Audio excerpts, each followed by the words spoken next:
ambao sio wa Kristo. Yes. Yesu si funguo wa gari. Yesu hakuja kwa ajili ya Wakristo, alikuja kwa ajili ya walevi, washirati, wakora, wezi, majambazi.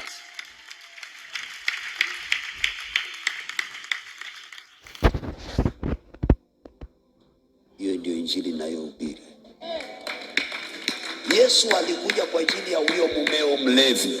Yesu hakuja kwa ajili yako unayenena kwa lugha.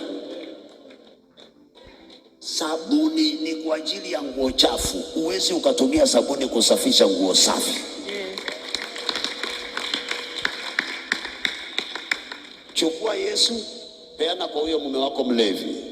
Chukua Yesu, peana kwa huyo mwanaume mkorofi. Chukua damu ya Yesu, itakase huyo mwingine. Yesu hatoi mtu kwa ndoa yake.